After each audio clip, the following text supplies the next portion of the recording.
général, vous avez la parole pour vos réquisitions. Monsieur le Premier Président, Mesdames et Messieurs les bâtonniers, Mesdames et Messieurs,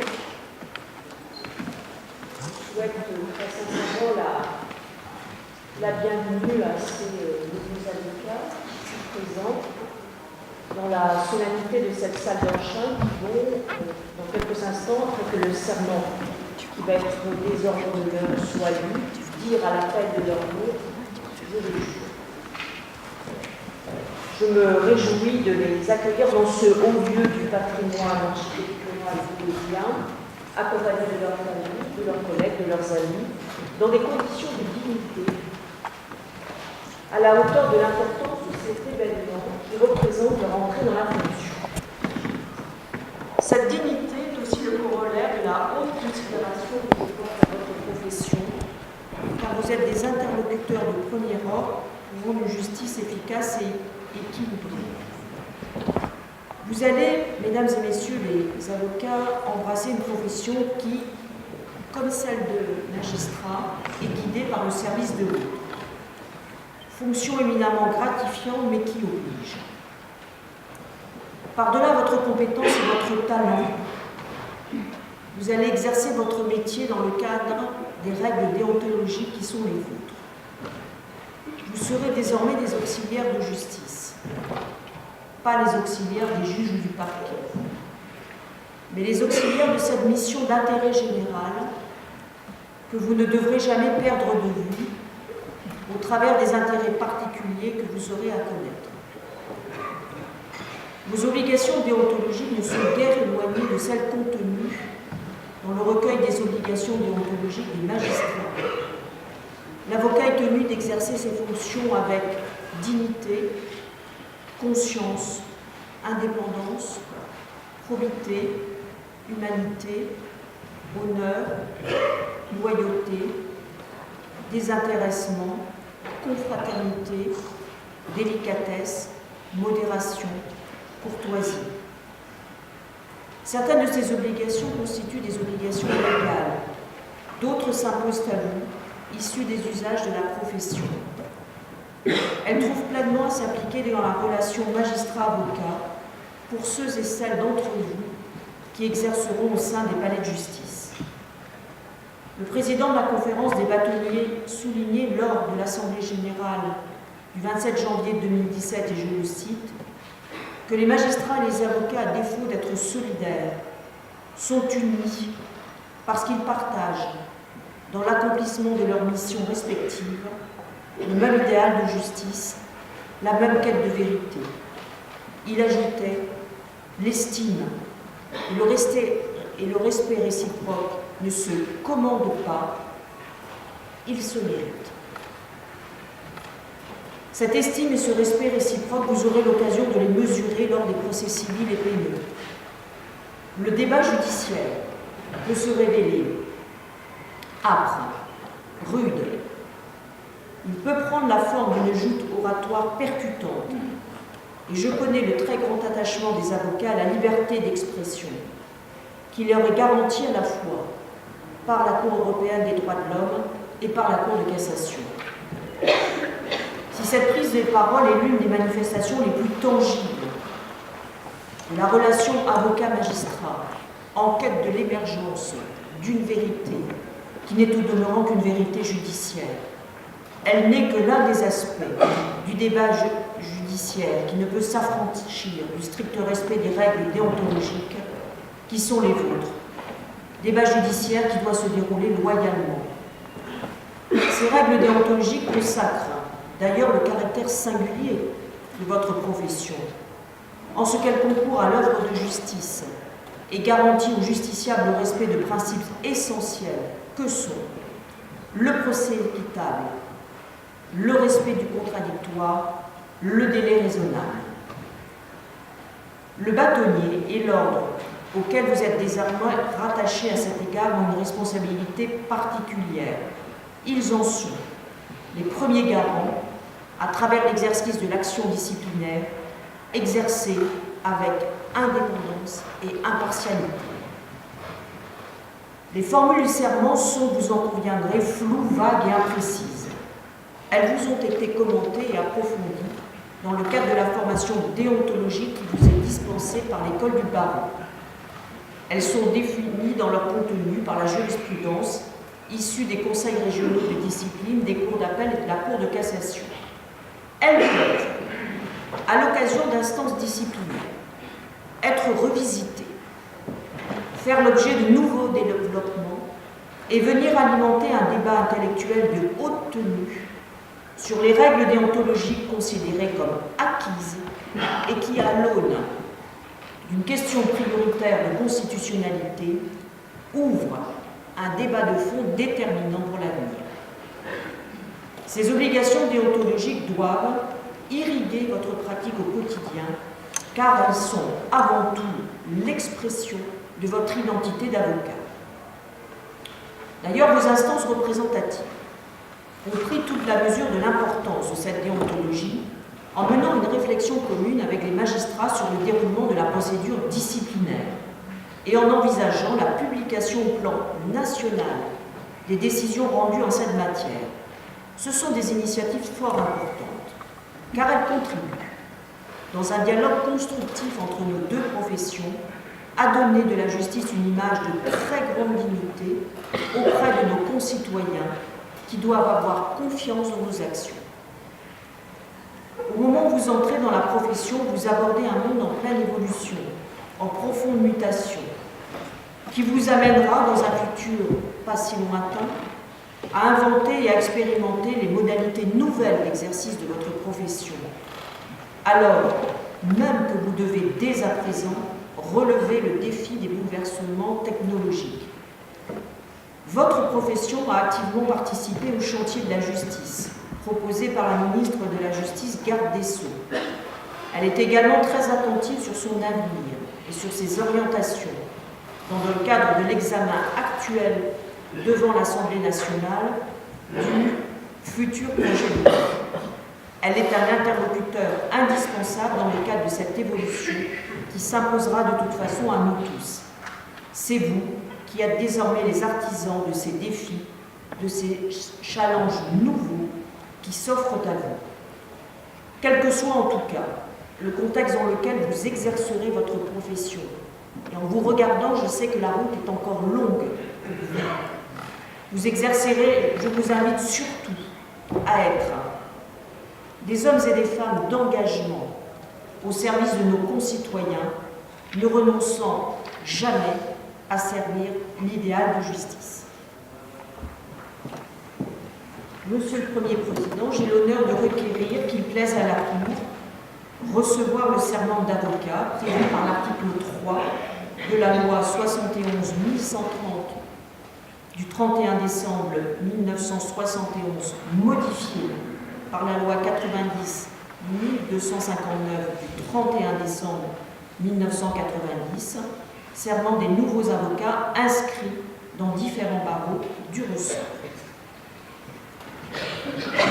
C'est toujours émouvant d'assister à une audience de prestation de serment, puisque pour vous, contrairement à ce qui me concerne, pour vous, vous êtes au début d'un long processus, une carrière d'avocat, et vous verrez que les choses vont certainement évoluer d'une manière très importante. C'est là-dessus que je voulais vous dire. Il y aura à terme, dans les mois et les années qui viennent, des mutations profondes que vous allez connaître dans le système judiciaire. Mutations que je ne connaîtrai pas, mais que vous allez connaître. Quelles seront ces mutations? Là, ça va être un vrai débat, parce qu'il y aura vraisemblablement une série de successions, de textes et autres, qui seront votés dans les années qui viennent. Mutations dans les procédures civiles, dans les procédures pénales.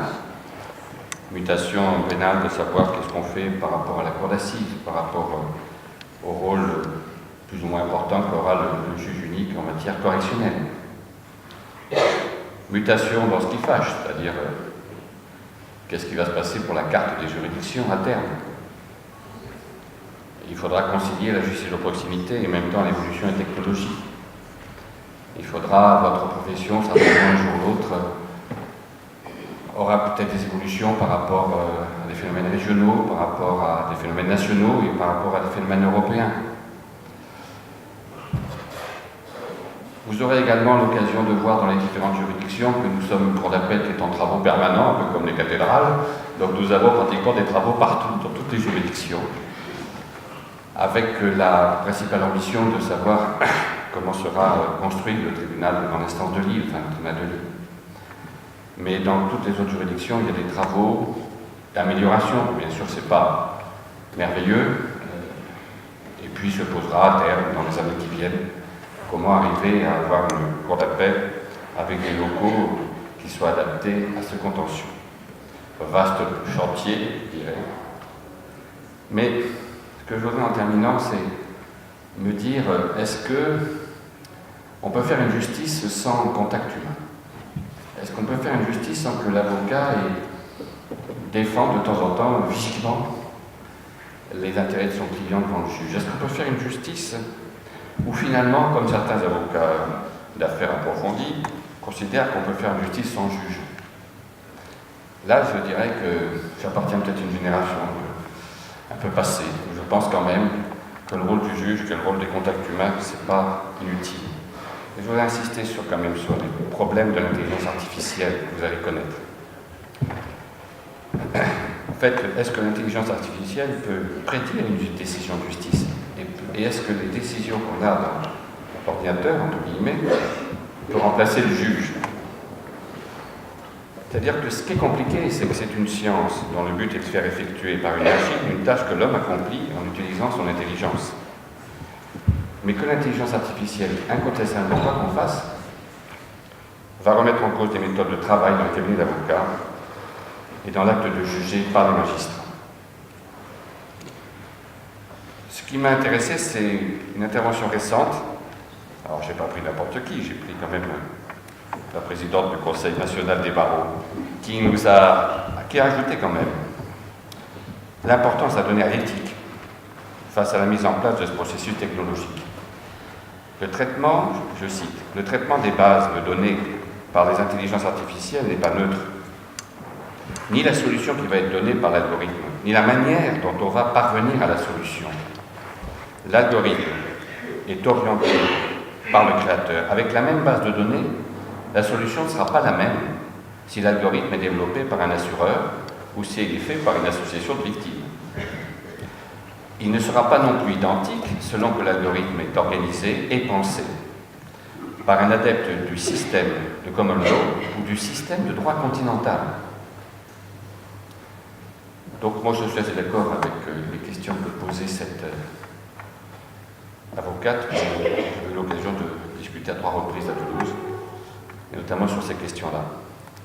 En fait, la difficulté, c'est qu'il va falloir passer, ce qu'elle dit, il va falloir passer de l'ère des expérimentations hasardeuses à celle d'une offre sérieuse et innovante, si on souhaite que le droit participe à la transition digitale. Alors c'est vrai qu'il y a des choses très intéressantes dans ces algorithmes. Le fait de la rapidité dans la lecture de la jurisprudence, la capacité à trouver des décisions de justice pertinentes, la rédaction d'actes, etc. C'est des outils qui sont intéressants. La question, c'est de savoir si ces outils prennent la décision à la place du juge ou bien si c'est une préférence statistique ou une justice. Est-ce que c'est une justice prévisible? Alors c'est là qu'intervenait notamment un magistrat de la Cour de cassation au cours de ce débat qui disait que l'acte de juger n'est pas qu'un résultat, mais un processus. C'est le fait de prendre une décision motivée, en fait et en droit, sur la base d'éléments qui ont pu être débattus contradictoirement par les parties. Il y aura toujours une part humaine qui ne pourra être substituée. Il y a une part d'imprévisibilité nécessaire de la justice. C'est-à-dire qu'en fait, c'est le libre arbitre du juge du fond qui doit être maintenu. Je vais arrêter mes commentaires là-dessus, mais c'est de dire que il faut voir un peu dans l'évolution qu'on va avoir de la justice, c'est ça, c'est intéressant de voir que certains philosophes du droit maintenant se posent la question, c'est de dire, est-ce qu'on n'a pas oublié l'être humain dans toutes ces évolutions? Je vous souhaite bien garder ça en tête. J'espère que vous aurez l'occasion de maintenir cela, c'est-à-dire ce contact humain.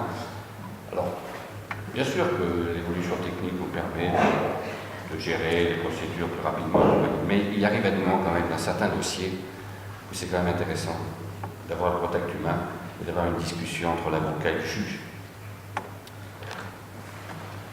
Nous allons arriver maintenant à l'opération qui est le serment.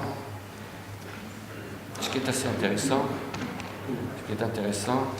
c'est que j'aurais présidé 3 cours d'appel et puis que cette prestation de serment, il y a 3 façons différentes selon les cours d'appel. C'est là que je me dis que l'imagination créatrice des avocats est infinie, puisque ce n'est pas la même chose selon qu'on est bien ici ou à Toulouse. Bon, alors, ceci dit, je vais bien sûr m'adapter au rituel tel que m'a proposé le directeur de l'école. Je ne me permettrai pas d'innover ou de changer quelque chose.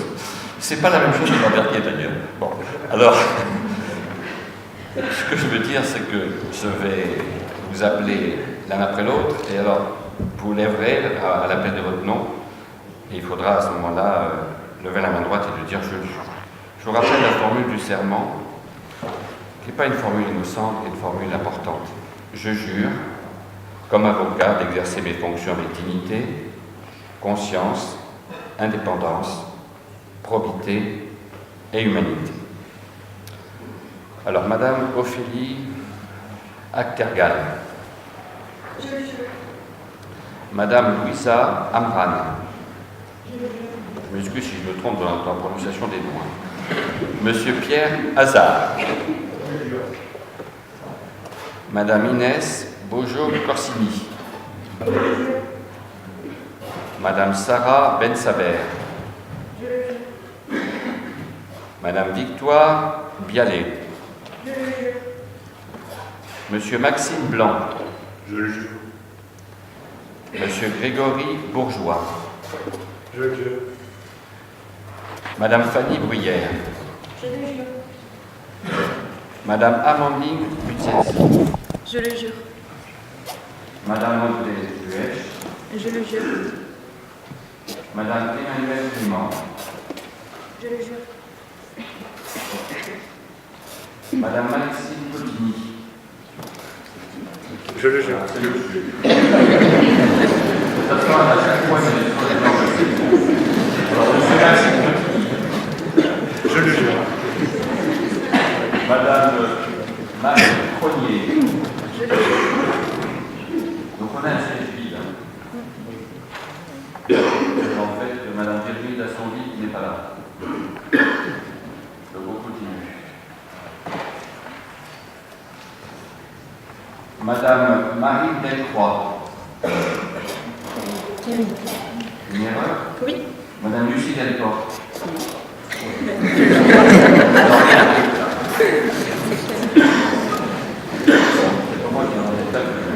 Alors, on reprend. Marie Delcroix n'existe pas, ça serait Camille Delcroix? Oui, c'est ça. Alors, Je le jure. après ça, c'est pas bien de me donner des mots Lucie. Lucie Delporte existe? Oui. Je le jure. Alors, Madame Thaïs Bielsa. Je le jure. Monsieur Vincent Delval. Je le jure. Madame Marie Denimal. Je le jure. Madame Honorine de Sévère. Je le jure. Madame Valentine Deville. Je le jure. Madame Lucie Dujardin. Je le jure. Monsieur Adrien Flamand. Je le jure. Madame Marine Gobiot. Je le jure. Madame Zélie Henriot. Je le jure. Madame Marie Jourdain. Je le jure. Madame Céline Dot. Je le jure. Madame Roxane Landrieux. Je le jure. Madame Élodie Lecoeur. Je le jure. Madame Tamara Lebuste. Je le jure. Madame Monica Leray. Je le jure. Madame Pampilopoulos. C'est monsieur.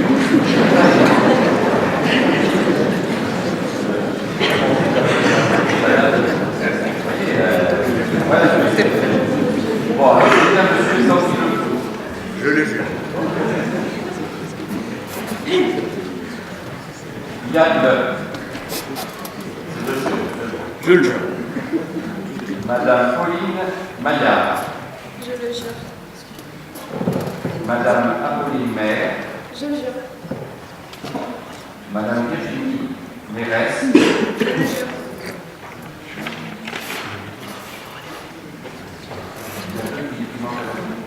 Alors, Madame Laura Nermi.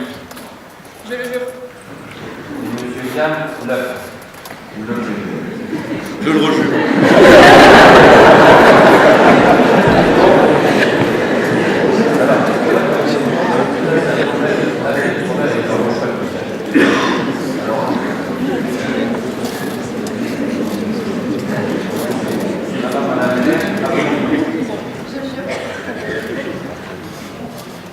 Madame Virginie Mérès.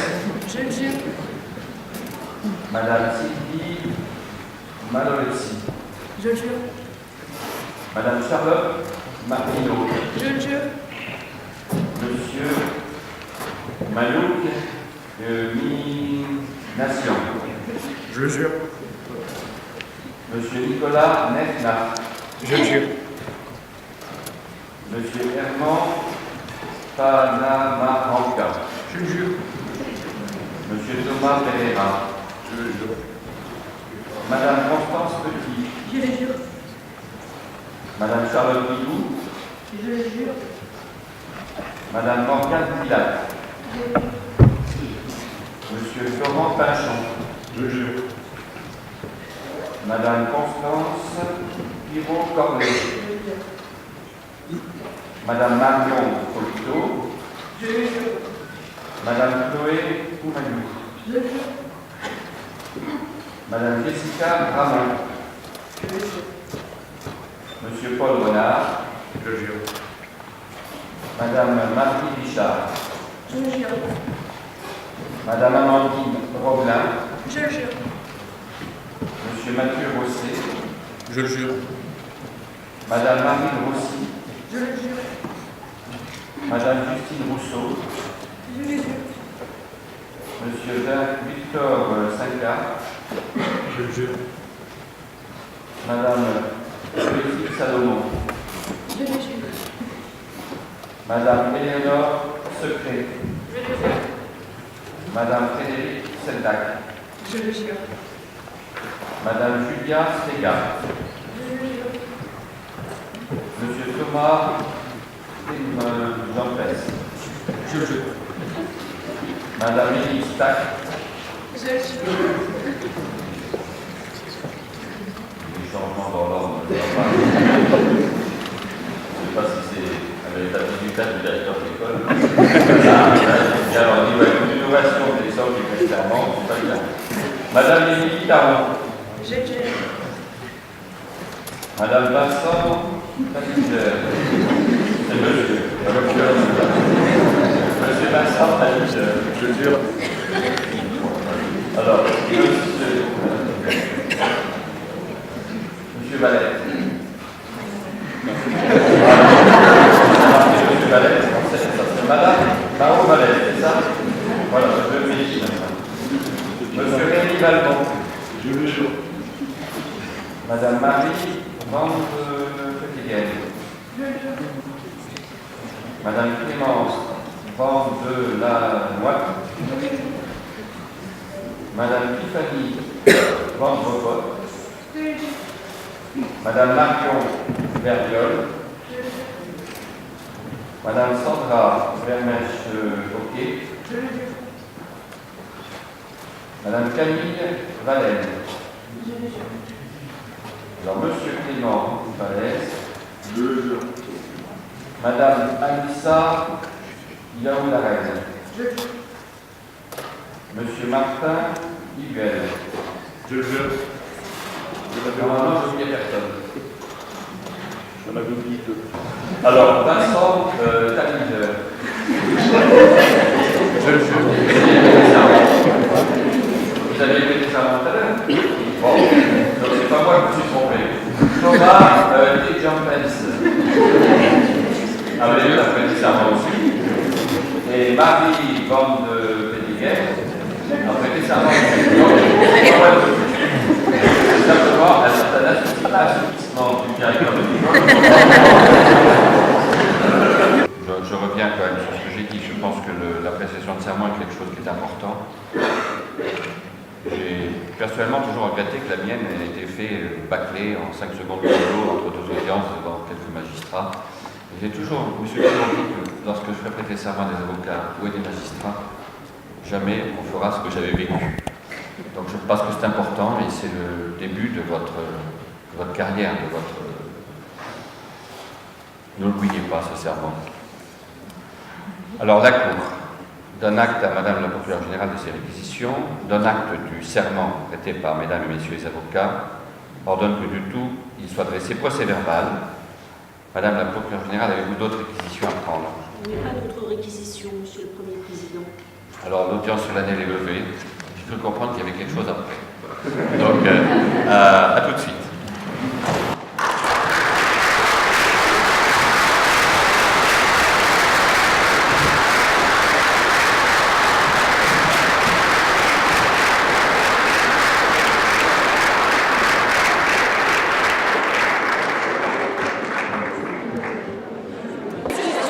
J'avais limite les yeux humides, je me disais, si ça commence directement. En fait, tu sais, c'est bizarre.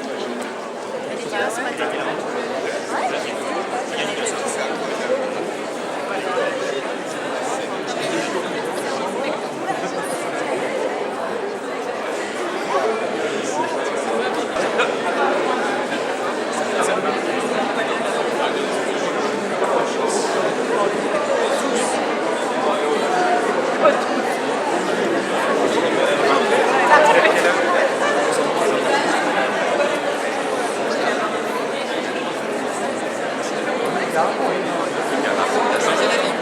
Je me marre maintenant, après il écrit un bouquin.